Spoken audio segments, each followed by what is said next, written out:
नमस्कार। आज हम लोग व्याख्यान के पहले भाग में प्रेमचंद की कहानियों में सामाजिक सरोकार पर बातचीत करेंगे। और इसको जब हम प्रेमचंद की कहानियों की बात करते हैं तो बड़ा स्वाभाविक है कि सबसे पहले हम उनके वैचारिक पक्ष की बात करेंगे। मुंशी प्रेमचंद, जिनका समय 1880 से 1936 तक माना जाता है, और उनके वैचारिक पक्ष पर बात करने से पूर्व मुझे लगता है कि मैं आप सबको प्रेमचंद का संक्षेप में परिचय अवश्य दे दूं। दरअसल कथा सम्राट प्रेमचंद विश्व साहित्य के बहुचर्चित कथाकार हैं। प्रेमचंद का जन्म 31 जुलाई 1880 को उत्तर प्रदेश के वाराणसी जिले के लमही ग्राम में हुआ। प्रेमचंद के पिताजी का नाम मुंशी अजायबलाल और माता आनंदी देवी था। मात्र 15 वर्ष की अवस्था में ही उनका विवाह शिवरानी देवी से हो गया। दरअसल प्रेमचंद का परिवार बहुत ही प्रबुद्ध था। इसका परिचय इसी से मिल जाता है कि शिवरानी देवी उस समय बाल विधवा थी। यह वह समय था जब समाज तमाम विसंगतियों से गुजर रहा था। ऐसे समय में एक विधवा से विवाह करना एक क्रांतिकारी फैसला था। प्रेमचंद का जीवन संघर्ष और अभाव में बीता, जिसका प्रभाव उनके साहित्य में बराबर देखा जा सकता है। इस व्याख्यान में हम उनके साहित्य के सामाजिक सरोकार पर बात करेंगे।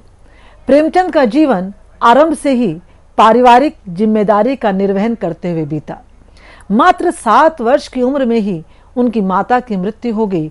अभी ठीक से 14 वर्ष पूरे भी नहीं हुए थे कि पिता का भी देहांत हो गया। जीवन का आरंभ ही जटिल हो गया। आर्य समाज को मानने वाले प्रेमचंद ने कभी धार्मिक और सामाजिक रूढ़ियों को स्वीकार ही नहीं किया। उनके 2 बेटे श्रीपत राय, अमृत राय और बेटी कमला देवी ने उनकी साहित्यिक विरासत को निरंतर संभाले रखा। उनका अंतिम अधूरा उपन्यास मंगलसूत्र उनके ज्येष्ठ पुत्र अमृत ने ही पूरा किया। बाद में अमृत राय भी विख्यात साहित्यकार के रूप में चर्चित हुए। अपने पिता प्रेमचंद की जीवनी कलम का सिपाही लिखकर उन्हें खूब ख्याति मिली। प्रेमचंद की पत्नी भी साहित्यिक जीवन से जुड़ी रही। उनकी प्रेमचंद घर में नामक रचना बहुत ही लोकप्रिय हुई। जब हम प्रेमचंद की रचनाओं की बात करते हैं तो सबसे पहले उनके उपन्यास चर्चित हुए। उपन्यास सेवा सदन, जो कि प्रेमचंद का पहला उपन्यास है। प्रेमाश्रम किसान जीवन पर आधारित है। रंगभूमि भिखारी सूरदास के संघर्ष पर केंद्रित उपन्यास है। निर्मला हम सब जानते हैं कि यह अनमेल विवाह की विसंगति पर केंद्रित है। कायाकल्प सामाजिक विषय पर लिखा गया उपन्यास है। अहंकार विदेशी भाषा का भारतीय रूपांतरण पर आधारित है। प्रतिज्ञा विधवा विवाह जीवन की समस्या पर केंद्रित। गबन दाम्पत्य जीवन और सरकारी गबन पर आधारित यह उपन्यास है। कर्मभूमि मंदिर में अछूतों के प्रवेश तथा लगान की समस्याओं पर केंद्रित है। गोदान उत्तर भारत के किसानी जीवन की त्रासदी का महाकाव्यात्मक उपन्यास माना जाता है। और मंगलसूत्र, जैसा कि मैंने आपको बताया था कि यह उनका एक अपूर्ण उपन्यास था। इसके बाद जब हम कहानी संग्रह की बात करते हैं तो कहानी संग्रह में राग सरोज, नवनिधि, प्रेम पूर्णिमा, प्रेम पचीसी, प्रेम प्रतिमा, प्रेम द्वादशी, समर यात्रा। प्रेमचंद ने लगभग 300 कहानियां लिखी हैं, जिसे मानसरोवर नाम से संग्रहित कर 8 खंडों में प्रकाशित भी किया गया। यदि हम उनके नाटकों की बात करें तो उन्होंने 3 नाटक लिखे, संग्राम, करबला, प्रेम की वेदी।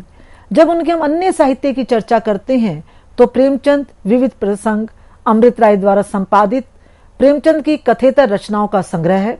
प्रेमचंद के विचार, जो कि 3 खंडों में प्रकाशित है। निबंधों, संपादकियों और टिप्पणियों का यह एक महत्वपूर्ण संग्रह है। साहित्य का उद्देश्य 40 लेखों का निबंध संकलन है। चिट्ठी पत्री 2 खंडों में प्रकाशित प्रेमचंद के पत्रों का यह एक महत्वपूर्ण संग्रह है। इसी आधार पर जब हम उनके वैचारिक पक्ष की बात करते हैं तो आरंभ से ही गरीबी और अभाव का जीवन जीने वाले प्रेमचंद ने मैट्रिक तक ही केवल पढ़ाई की। उन्हें धनपत राय के नाम से जाना जाता था। नवाब राय नाम से उन्होंने कहानी लेखन आरंभ किया, लेकिन साहित्य में उनकी ख्याति प्रेमचंद के नाम से ही हुई। अपने समय के कई साहित्यकारों को उन्होंने खूब पढ़ा, जिसका असर उनके लेखन पर भी पड़ा। प्रेमचंद ने जिस समय लेखन आरंभ किया वह भारतीय समाज के कठिन दिन थे। उस समय लोग जाति, धर्म और संप्रदाय में बंटकर अपनी पारंपरिक अस्मिता और पहचान को ही खो रहे थे। अपनी संस्कृति से लगातार विमुख हो रहे थे। जादुई और मनोरंजन का साहित्य पढ़ने वालों की संख्या बहुत अधिक थी। ऐसे में प्रेमचंद ने सामाजिक मुद्दों वाले विषयों को उठाना अति आवश्यक समझा। प्रेमचंद का समय जीवन सुधारवादी आंदोलन के प्रभावों में बीता, क्योंकि उस समय सुधारवादी आंदोलन तीव्र गति से निरंतर समाज को सचेत करने का कार्य कर रहे थे। इसीलिए समग्र जीवन उस आंदोलन के प्रभाव को देखते हुए उनके साहित्य और जीवन में सुधारवादी दृष्टि को साफ साफ महसूस किया जा सकता है। यहाँ यह बताते हुए भी चलना आवश्यक है कि सुधारवादी आंदोलनों में आर्य समाज की भूमिका सर्वश्रेष्ठ रही है। जाति पाति का विरोध, धार्मिक और सामाजिक रूढ़ियों का विरोध, बाल विवाह को समूल नष्ट करने के साथ स्त्री शिक्षा, विधवा विवाह और हिंदी के विकास में लगातार प्रयास किया गया। प्रेमचंद का जीवन और साहित्य दोनों ही आर्य समाज से हमेशा प्रभावित रहे हैं। उनके सिद्धांतों और नियमों को उनके व्यक्तित्व और कृतित्व दोनों में ही अंदर तक महसूस किया जा सकता है। वे आर्य समाज के आंदोलन और उसके प्रचार प्रसार में आजीवन अपना सहयोग देते रहे। आर्य समाज के राष्ट्रीय और अंतर्राष्ट्रीय सम्मेलनों में उन्होंने अपनी महत्वपूर्ण भूमिका का निर्वाह भी किया। प्रेमचंद आधुनिक हिंदी कहानी के पुरोधा हैं। हिंदी कहानी ने उनसे सीखा कि साहित्य को समाज का हिस्सा कैसे बनाया जा सकता है। उनके साहित्यिक जीवन का आरंभ 1901 से हो चुका था। उनकी पहली कहानी सरस्वती पत्रिका के दिसंबर अंक में 1995 में सौत नाम से प्रकाशित हुई और 1936 में अंतिम कहानी उनकी कफन मानी जाती है। दोनों ही कहानियों में अपनी विषय वस्तु और भाषा की सहजता के कारण अपने तत्कालीन विमर्शों और विवादों को हमेशा उन्होंने प्रभावित किया। कफन ने तो दलित विमर्श को नया मोड़ ही दे दिया। पहली और अंतिम कहानी के 20 वर्षों के इस अंतराल में उनकी कहानियों भारतीय समाज के अनेक रंग देखने को मिलते हैं। उनसे पहले हिंदी में काल्पनिक, अय्यारी और पौराणिक धार्मिक रचनाएं ही प्रस्तुत की जाती थीं। प्रेमचंद ने हिंदी में दरअसल यथार्थवाद की शुरुआत की।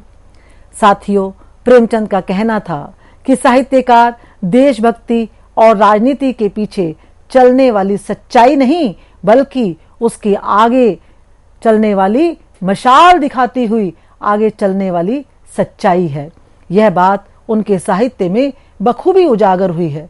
प्रेमचंद हिंदी साहित्य में परिचय के कभी भी मोहताज नहीं रहे। अपने आरंभिक लेखन से ही वे चर्चित और प्रभावशाली रहे। उन्होंने न केवल अपनी कहानियों के कारण बल्कि उसकी बोलचाल की भाषा के कारण भी जन जन के वे लगातार प्रिय कथाकार बने रहे। प्रेमचंद ने अपने साहित्य में नारी और जाति समस्या पर विशाल लेखन प्रस्तुत किया। प्रेमचंद ने जिस समय अपने लेखन का आरंभ किया, भारतीय समाज का रूप उस समय निरंतर बदल रहा था और सामाजिक प्रक्रियाएं व्यक्ति को प्रभावित भी कर रही थीं। साहित्य में भी परिस्थितियों के अनुसार बदलाव लगातार हो रहा था। उपन्यास एवं कहानियों के माध्यम से नारी चेतना एवं नारी स्वतंत्रता की बातें हो रही थी। उस समय स्त्रियों की दशा अच्छी ना थी। मध्यम व निम्न वर्ग की स्त्रियों को अपनी अभिव्यक्ति की स्वतंत्रता नहीं थी और वह अपने अधिकारों से वंचित भी थी। जमींदार, महाजन आदि परिवार की स्त्रियां घरेलू कार्यों तक ही सीमित थीं, जबकि काश्तकार आदि वर्ग की स्त्रियां घरेलू कार्यों के साथ साथ खेतों में भी काम करती थीं। मध्यम वर्ग के परिवारों में नारी शिक्षा को महत्व नहीं दिया गया था। आर्य समाज ने नारी जीवन के मानसिक और सामाजिक विकास के लिए अनेक काम किए। उन्हें घर से निकालकर शिक्षा से जोड़ने में भी आर्य समाज का योगदान कभी भुलाया नहीं जा सकता। आर्य समाज से गहरे जुड़े रहे प्रेमचंद ने अपने साहित्य में नारी की दयनीय दशा का तो चित्रण किया ही, बल्कि उन्हें अपनी पहचान बनाए रखने के लिए प्रोत्साहित भी किया। प्रेमचंद ने नारी समस्या को मुख्य विषय बनाया तथा अपने उपन्यास एवं कहानियों के माध्यम से नारी की दुर्दशा को लगातार उजागर किया, जो हिंदी साहित्य को दी हुई अपूर्व देन है। प्रेमचंद ने कहा है कि नारी की उन्नति के बिना समाज का विकास संभव नहीं है। उसे समाज में पूरा आदर दिया जाना चाहिए, तभी समाज उन्नति करेगा। प्रेमचंद की नारी भावना ने साहित्य में एक युगांतर प्रस्तुत किया। प्रेमचंद अतीत की ओर दृष्टिपात करते हुए सोचते हैं कि जब तक साहित्य का काम केवल मन बहलाव का सामान जुटाना, लोरियां गा गा कर सुनना, आंसू बहा बहा कर जी हल्का करना था, तब तक उसके लिए कर्म की आवश्यकता नहीं थी। हमारी कसौटी पर वही साहित्य खड़ा है जिसमें उच्च चिंतन हो, जो हम में गति और बेचैनी पैदा करे, हमें सुलाए नहीं, क्योंकि सोना मृत्यु का लक्षण है। प्रेमचंद ने नारी वर्ग की जिन समस्याओं पर प्रकाश डाला है, वे अधिकांशतः मध्यम वर्ग की नारियों की अपनी ही समस्याएं हैं। प्रेमचंद ने अपनी कहानियों एवं उपन्यासों सेवा सदन, निर्मला, गोदान आदि के माध्यम से मध्यम वर्ग की दुविधा भरी परिस्थिति का बखूबी चित्रण किया है। मध्यम वर्ग की सबसे बड़ी विडंबना यह है कि वह बौद्धिक विकास की दृष्टि से उच्च वर्ग के तुल्य होता है, किंतु आर्थिक अभाव के कारण उसका जीवन विकसित नहीं हो पाता। परिणामतः वह असंतोष और घुटन का अनुभव करता रहता है। आर्थिक अभाव और मर्यादा पालन से उत्पन्न अनेक प्रकार की कुरीतियों ने जिस रूप में इस वर्ग के नर नारियों को संतप्त किया है, उसका वर्णन प्रेमचंद के अधिकांश साहित्य में उपलब्ध हो जाता है। डॉक्टर गोविंद त्रिगुणायत के अनुसार प्रेमचंद ने अपनी कहानियों में दलित मानवता तथा स्त्रियों के प्रति सहानुभूति का भाव प्रदर्शित किया है। इनका आदर्शवाद इनकी ऐसी सहानुभूति का परिणाम है। प्रेमचंद ने नारी को प्रेम शक्ति का विकास माना है। प्रेमचंद नारी के विकास में विवाह को बंधन मानते हैं। वे कहते हैं, नारी का जीवन विवाह के बाद बदल जाता है। वैवाहिक असंगतियां समाज में अनेक विकृतियों को पनपने का अवसर देती हैं। प्रेमचंद स्त्री को उनके अधिकारों के प्रति जागरूक होने को कहते हैं, क्योंकि अधिकारहीन स्त्री के प्रति प्रेमचंद पर्याप्त दयावान है। कानूनी अधिकारों के बिना पुरुष समाज उसे ठगता जाएगा। नारी के उत्थान में विभिन्न व्यक्तियों और संस्थाओं ने जो कार्य किए, उसके लिए प्रेमचंद हृदय से आभारी हैं। उन्होंने माना भी है। वे कहते हैं, मैं तो धन्यवाद देता हूं दयानंद को।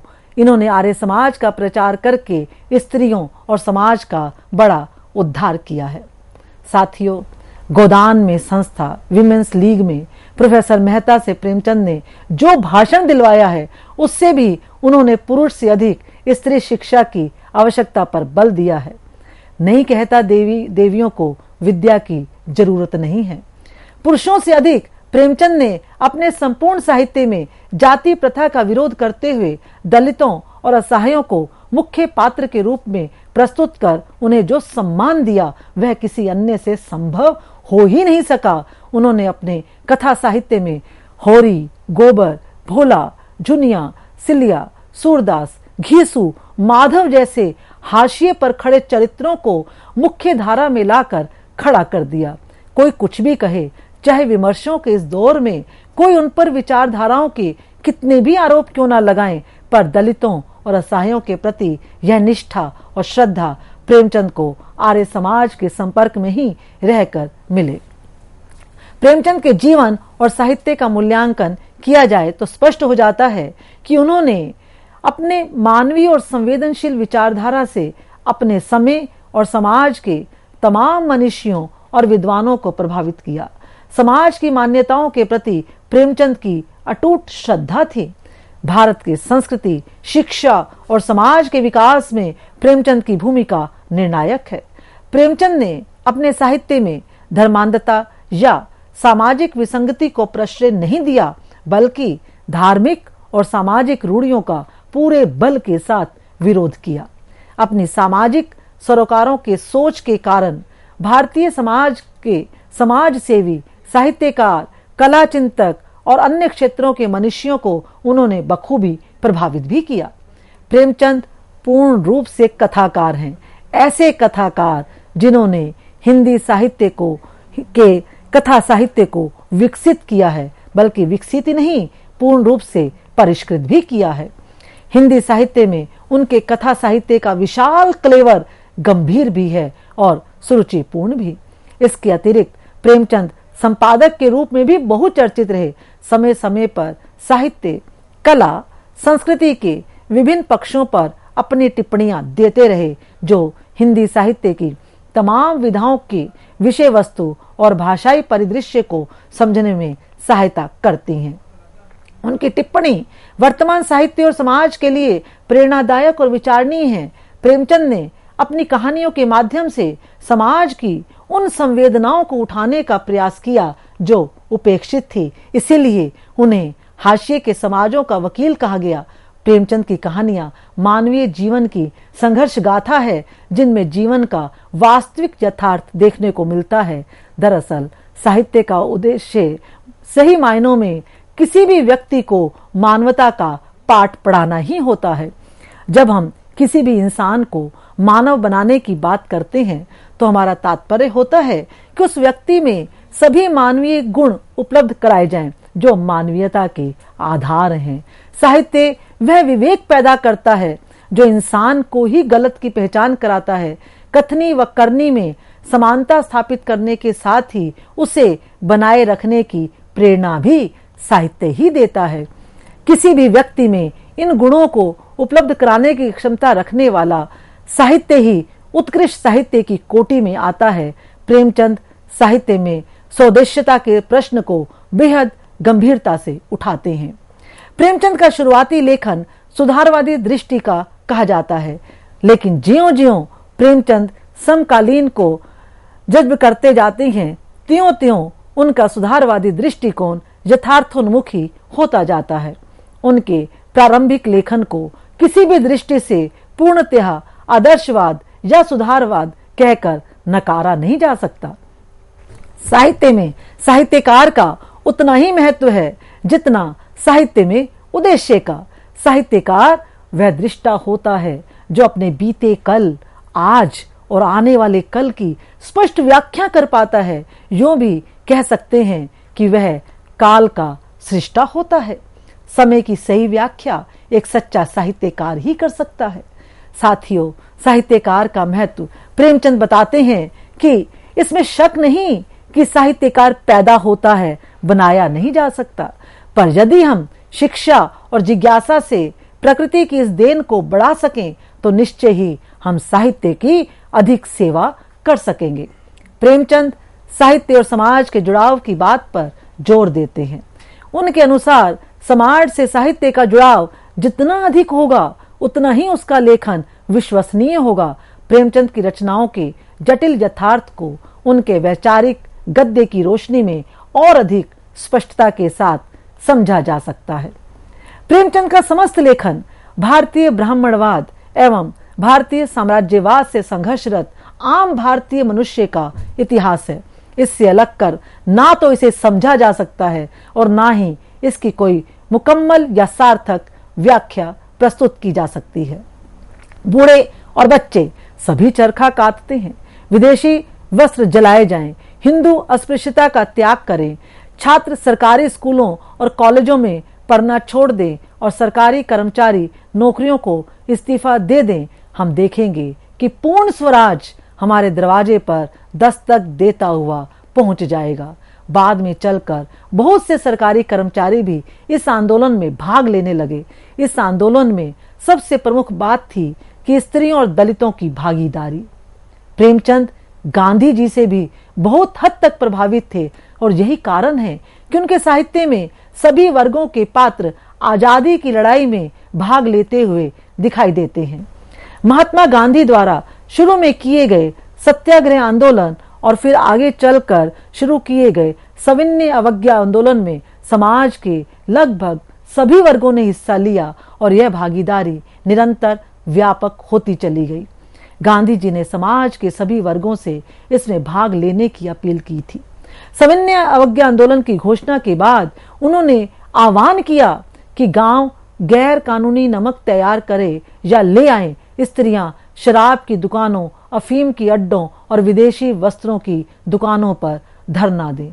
आलोचक सुधीश पचौरी जी ने प्रेमचंद के मिथ किए ढांचे को तोड़ने का प्रयास किया। प्रोफेसर पचौरी ने कहा कि प्रेमचंद की रचनाओं में भयानक किस्म की सरलता है जो उन्हें लोकप्रिय भी बनाती है, यह उनकी कठिनाई भी हो सकती है। साथियों, आधुनिकता और विकास के संदर्भ में उन्होंने ईदगाह कहानी में हामिद के चिमटे को विकास बताया जो पश्चिमी विकास का विरोध है। वह अन्य बच्चों के खिलौनों पर हावी रहता है क्योंकि प्रेमचंद के लिए विकास का तात्पर्य उस स्थिति से है जिसमें उनमें दृढ़ता और कर्म शक्ति उत्पन्न हो, जिससे उनमें अपनी दुखावस्था की अनुभूति भी हो। हम देखें कि किन अंतर्बाह्य कारणों से हम इस निर्जीवता और हरास की अवस्था को पहुंच गए और इसे दूर करने की कोशिश करते रहे, जैसे हामिद ने किया। उससे दादी का दुख देखा नहीं गया, उसने दूर करने का भरपूर प्रयास किया। हामिद का जिक्र करते हुए उन्होंने कहा, जिन बच्चों के माता पिता नहीं होते वे वक्त से पहले परिपक्व हो जाते हैं। प्रेमचंद ने कथा साहित्य के अतिरिक्त प्रचुर मात्रा में वैचारिक एवं आलोचनात्मक गद्य भी लिखा। इन लेखों में उन्होंने समाज, राजनीति, साहित्य, संस्कृति एवं दैनंदिन जीवन की समस्याओं पर गंभीरता से विचार किया है। प्रेमचंद ने तत्कालीन समाज में फैले अमानवीय प्रवृत्तियों का लगातार विरोध किया। असमानता का भाव भरने वाले विकारों का प्रेमचंद ने खुलकर विरोध किया। छुआछूत, वैमनस्य की भावना आदि का विरोध वे लगातार करते रहे। उनकी कहानियों में चित्रित जीवन यथार्थ की सहज अभिव्यक्ति के कारण विश्व साहित्य की धरोहर है। सामाजिक अव्यवस्था के विरोध में भी उन्होंने निडर होकर लिखा। गरीबों के साथ होने वाले अत्याचार, अमानवीयता और स्त्री के साथ होने वाले मानसिक और शारीरिक शोषण के विरोध में भी उन्होंने जमकर लिखा। किसानी जीवन के संघर्ष को प्रेमचंद से बेहतर कोई समझ ही नहीं सकता। प्रेमचंद की कहानियों में पंच परमेश्वर, मंत्र, गुल्ली डंडा, दो बैलों की कथा, ईदगाह, बड़े भाई साहब, पूस की रात, कफन, ठाकुर का कुआं, सदगति, बूढ़ी काकी, तावान, विध्वंस, दूध का दाम, मंत्र आदि प्रमुख हैं। भारतीय समाज की गुलामी वाली मानसिकता को तोड़ने के लिए उन्होंने गांधी का मार्ग अपनाया और अंग्रेजों के विरोध में होने वाले आंदोलनों का हिस्सा बनकर उनके साथ लगातार खड़े रहे। उनकी कहानियों में समाज सुधार, राष्ट्र प्रेम की भावना, धार्मिक सद्भावना और प्रेम भावना के विभिन्न रूप देखे जा सकते हैं। प्रेमचंद ने हिंदी कहानी में यथार्थवाद की परंपरा का आरंभ किया। प्रेमचंद ने जिस समाज में जन्म लिया वह जीवन की बुनियादी चीजों के लिए संघर्ष करने वाला समाज था, जहां लोग रोटी, कपड़ा और मकान जैसी बुनियादी चीजों के लिए तरसते थे। आज 70 वर्षों के बाद भी साथियों, प्रेमचंद की प्रासंगिकता इसीलिए बनी हुई है क्योंकि उनके लिखे साहित्य की वास्तविकता आज तक बनी है। गरीबी, भ्रष्टाचार, तानाशाही, शोषण आज भी हमारे समाज में व्याप्त हैं जैसे वर्षों पहले थे। वास्तव में प्रेमचंद की कहानियां भारतीय समाज के पूर्वांचल क्षेत्र की यथार्थवादी अभिव्यक्ति है, जहां जीवन या तो त्रस्त है या मस्त है। प्रेमचंद सामाजिक समरसता का भाव पैदा करने वाले कथाकार हैं। उनकी कहानियों में पीड़ा और दुख के लड़ते हुए समाज का संघर्ष करते हुए भारतीय आलोचक यह मानते हैं कि हिंदी कहानी में प्रेमचंद जैसा दूसरा कोई कहानीकार हुआ ही नहीं। उपन्यासकार विधा में प्रेमचंद ने जो मानक खींचा है उसे आज तक तोड़ा नहीं जा सका है। प्रेमचंद के कथा साहित्य की सबसे बड़ी विशेषता यह है कि उन्होंने साहित्य को मनोरंजन की दहलीज से उठाकर संवेदना के घर तक पहुंचाया है। प्रेमचंद की पहली ही कहानी सौत देश की प्रतिष्ठित पत्रिका सरस्वती के दिसंबर अंक में 1915 में प्रकाशित हुई। 2 दशकों के बीच में सैकड़ों कहानियां प्रेमचंद ने लिखी। कहा जाता है कि कहानी लिखकर ही उनके जीवन का खर्च चलता था। 1936 में प्रकाशित अपनी अंतिम कहानी कफन में उन्होंने दलित जीवन की त्रासदी को बहुत ही बारीकी से प्रस्तुत किया। वर्तमान में यह कहानी दलित साहित्य की पृष्ठभूमि के रूप में देखी जाती है। उनसे पहले का कथा साहित्य का अध्ययन बताता है कि भारत केवल जादू टोने और तंत्र मंत्र का देश है। यहाँ केवल विसंगतियां हैं। सामाजिक ढांचे को मजबूत करने में प्रेमचंद का कोई जोड़ आज तक साहित्य में नहीं हुआ और ना ही भविष्य में होगा।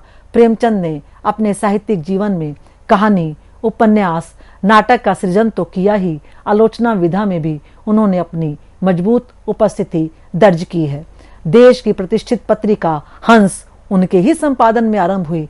हंस की ख्याति प्रेमचंद के संपादकीय विवेक से बनी। अपने समय की साहित्यिक गतिविधियों, लेखन और बहसों को उन्होंने हंस में प्रकाशित कर साहित्यिक वर्ग को लगातार उससे जोड़ने का काम किया।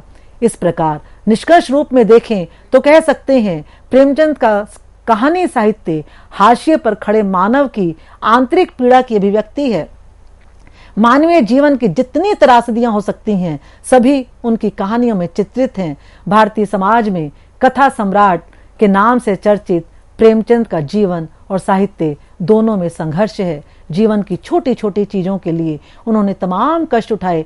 उनके पास जिस तरह की मारक भाषा, ठीक उसी लिहाज से लोकप्रिय साहित्य लिखकर पैसा कमाना उनके लिए बहुत आसान था, लेकिन वह साहित्य को सामाजिक सरोकार से जोड़ना चाहते थे। इसीलिए उन्होंने मात्र 3 दशक में जितना साहित्य सृजन किया उतना किसी अन्य ने नहीं किया। उनकी कहानियों की घटनाओं, पात्रों और देश काल में अपने समय की गूंज है। प्रेमचंद अपने साहित्य में किसानी जीवन और मजदूर वर्ग की संपूर्ण त्रासदी को मार्मिकता से जीते हैं और कथ्य और शिल्प की नई दुनिया रचते हैं। मुझे लगता है कि इस व्याख्यान से आपको प्रेमचंद की कहानियों का वैचारिक विश्लेषण करने में अवश्य ही सहायता मिलेगी। धन्यवाद। नमस्कार।